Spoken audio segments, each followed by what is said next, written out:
মাছের অভয় আশ্রম করা হয়েছে। দুর্গন্ধ পানিতে মাছ কখনো ডিম পাড়তে পারে না, মাছের বাচ্চা হতে পারে না এবং বড় মাছও এখানে বাঁচতে পারবে না। এখানে যে বাঁশ পোতা হয়েছে এবং মাছের অভয় আশ্রম করা হয়েছে তাতে যে উপকৃত হচ্ছে তা কিছু মনে হচ্ছে না।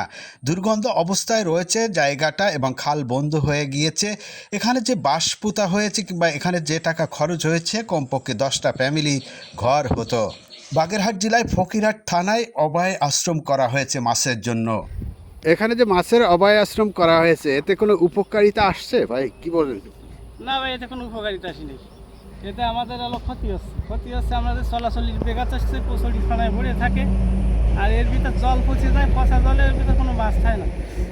মানে অভয় আশ্রমের নামে এই যে যে বাঁশ এবং এই যে টাকা খরচ করা হয়েছে এর পিছনে আপনি কি মনে করেন এতে কি 10টা ফ্যামিলি কি বেঁচে যেতে পারতো না? বেশি যেতে হতো এবং এটা তো সারিনারও উপকার নেই দেশের।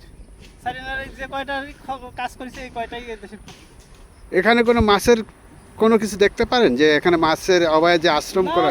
মাছ তো বাড়িতে জীবাণুও বাস করতে হবে না, এত ফসল এত পচা পানি। জীবাণুও নয়।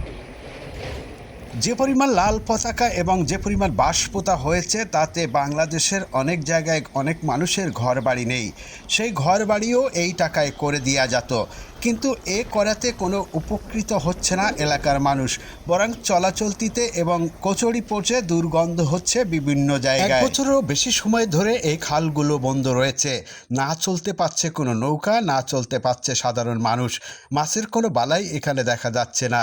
অনেক দিন ধরে এই অবস্থায় পড়ে রয়েছে।